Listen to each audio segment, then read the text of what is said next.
Okay, I'm going to try it again. I think I did it. Cindy, thank you so much. I'm Pastor Jared here at Ridge United Methodist Church, and if you're watching this live or if you'll be watching it later on in today, I want to greet you and welcome you for this week's Teaching Tuesday. Normally, I try to record these in advance and upload them, but I'm awesome. Thank you, Cindy. But I'm having some phone issues today, so I'm just going to go live and we'll see how it happens.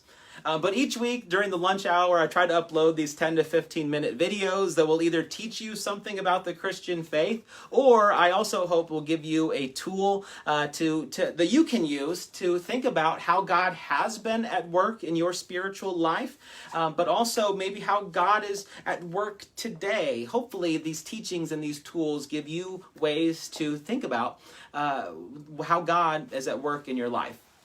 So I want to talk a little bit about that, but I've been thinking about it in the wake of, here we are on the other side of Memorial Day weekend, and we're turning the corner into the summer months. The weather here, outside of some very vicious storms, has been absolutely beautiful, and it's been warm, and the sun's been out, and so I'm thinking about the weeks and the months ahead as summer's approaching.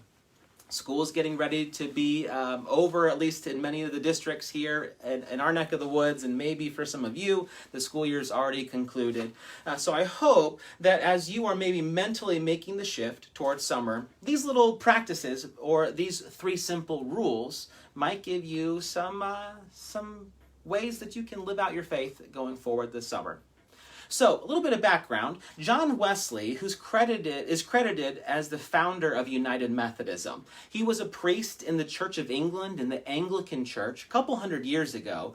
And he, along with his brother Charles, some friends and family members, they were really desiring to have a deeper faith, to live out more and more the words and the teachings of Jesus Christ. And so a group of people began meeting regularly in what they called at that time classes. Now, Cindy, I know that you're watching, and Cindy is a teacher in one of our local school systems.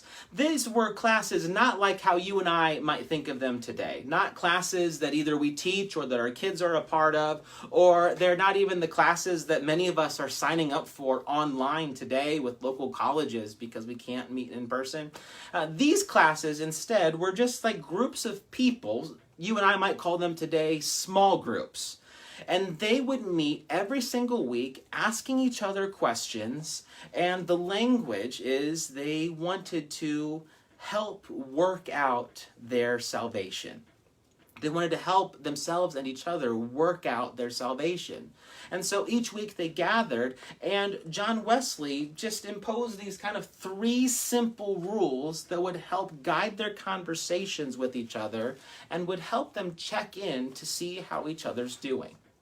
So, I want to think about these, both with respect to how they practice them, and then maybe how they might apply to our lives today, especially, again, as we're heading into these summer months. So, the first rule that John Wesley started out with was, do no harm.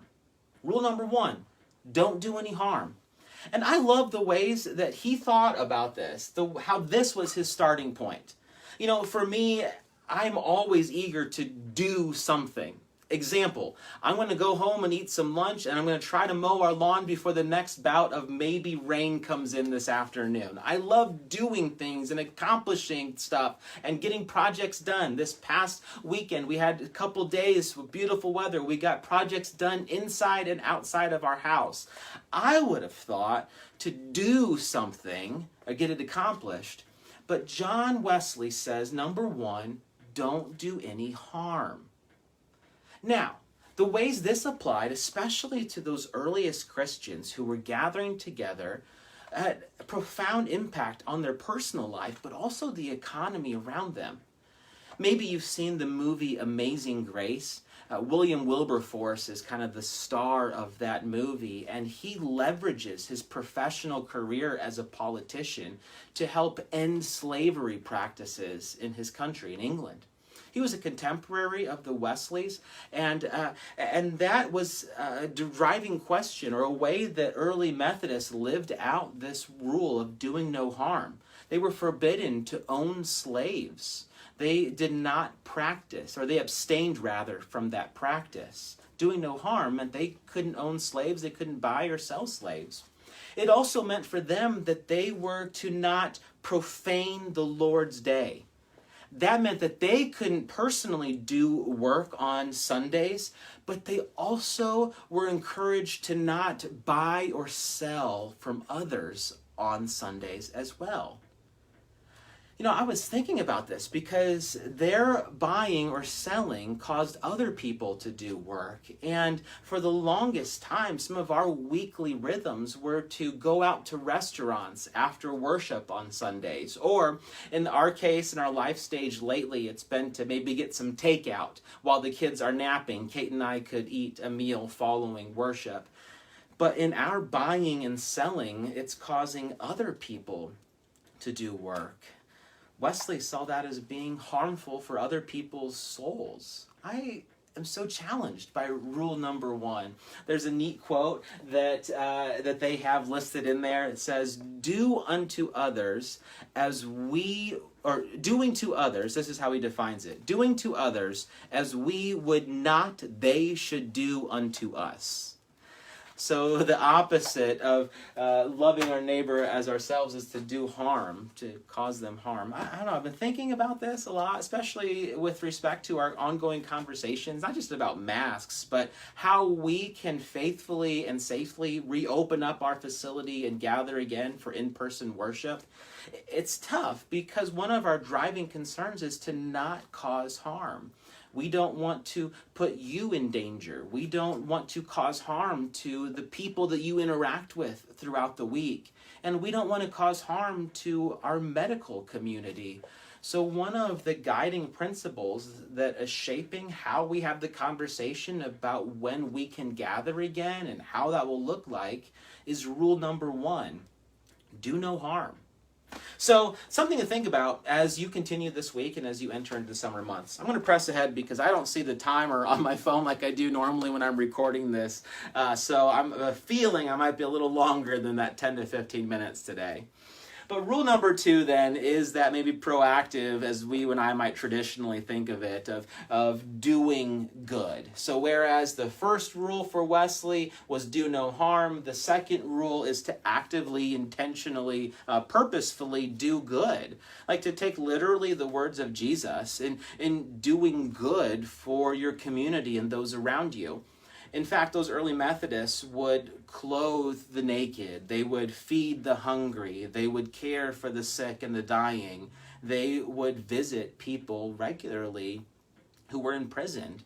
Those early Methodists did a lot of good in their communities, and their wake of their legacy and their efforts continues today.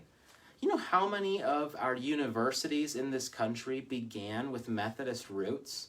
My own alma mater, Duke Divinity School, started as a Methodist university. Lots of our schools have Methodist roots because they believed in education and doing good to people through education. Not just that, but our hospitals. There are a lot of Methodist hospitals, both in our area, throughout the state, and across the country.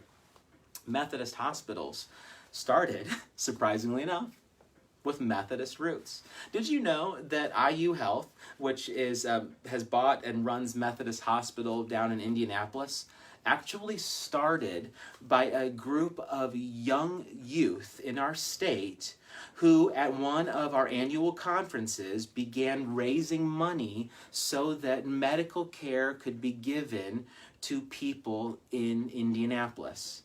It's now part of the largest health network in our state. It's one of the premier hospitals in Indianapolis. And it all started, including the Children's Hospital, because of a group of high school and middle school students who were part of the Methodist Church wanting to do good in their communities and their state. Amazing. Those are big and meta, and those are legacies from the small acts of goodness that they began doing. But it's a challenge for me to be thinking about just quite simply of how am I contributing to the goodness in this world? Like how am I infusing your lives or my neighbors' lives, the community's life, with the goodness of God? As much as I need to be mindful about not doing harm, I also need to be equally as mindful about doing good. actively, purposefully, intentionally. Rule number 2, do good. Okay, third one before we close is what we now call in today's vernacular, rule number 3, love God. In the early language, I like the way they put it. They said, attend upon the ordinances of God. This was a way of saying that as nice as it sounds to love God, you have to accompany it with some purposeful, intentional actions. Attend upon the ordinances of God. That was their way of saying, make sure you are aligning yourself in the streams of God's grace. Make sure that you are participating and practicing what we call in the Methodist Church the means of grace. These are practices that you already know. Making sure that you are worshiping with fellow believers on a regular basis. Now, as I said before, we're not doing in-person worship right now, but we are streaming online. And you can join the community at 9 or 11 o'clock. And if you're not already doing so, we'd love for you to attend and comment and talk and greet each other in the announcements. But the first way that we can love God is just by worshiping with other believers or other seekers regularly. That's an important step of aligning ourselves in the streams of God's grace. There are those other practices like scripture reading, of fasting, of abstaining intentionally from maybe food or practices as you focus on your soul. There's also participating regularly in the Lord's Supper. Early Methodists, in fact, these early gatherers with John Wesley would partake of it every single time they gathered together, sometimes multiple times a week. Now, we here at Ridge have been practicing the discipline of fasting when it occurs with the discipline of the Lord's Supper. On Sunday, June 7th, when we have our outdoor worship service, we'll be doing that safely with individualized cups of juice and wafers. But we, in the last couple months, have been fasting from the Lord's Supper until we can do so again. June 7th, we hope you can make it to our outdoor service. We'd love to see you. But then the last one is doing private and family prayer. You know, one of the ways that we can grow in our love for God and the ways we can teach our family is by praying with them and for them. And so that's rule number 3 of those practices that you can do intentionally to love God. I'm going to close here in a minute, but before I do, I want to encourage you to be thinking a little bit more about number 3. Because there is a temptation for all of us to start checking out when the summer months approach. Whether or not we have kids or whether or not we are in a school setting, we all as a culture kind of live into those rhythms of fall, winter, or spring semester and our summer months. And oftentimes when the weather gets nicer, we can tend to kind of just check out as we are spending more time outside or as we're enjoying nature. We can tend to take this part a little lighter. And if we're not careful, we can go the entire summer and into fall without really being intentional about attending upon the ordinances of God. Intentional to love God with our heart, soul, mind, and strength. And so, as we are turning toward June, July, August, and then September after Labor Day, how will you be doing no harm, intentionally doing good, and then really being active in worshiping regularly, still making that a priority, of reading Scripture, praying yourself and with your family? 3 simple rules. I hope that you will remember them. I hope that they're portable enough that you can carry them with you as you head in throughout the rest of your week and into the summer. And I hope that you'll be joining us this Sunday at 9 or 11 a.m. via our YouTube channel and later uploaded to, via our Facebook page and later uploaded to YouTube. We hope to see you, and we hope that you can share it because we believe that God is doing something really profound and amazing, even during these abnormal circumstances. That is shaping us and is encouraging us and is preparing us for to thrive in the seasons ahead.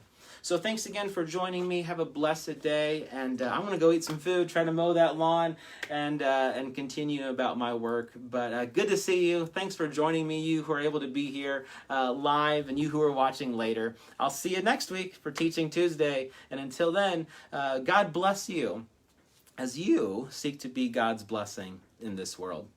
Talk to you later. Bye.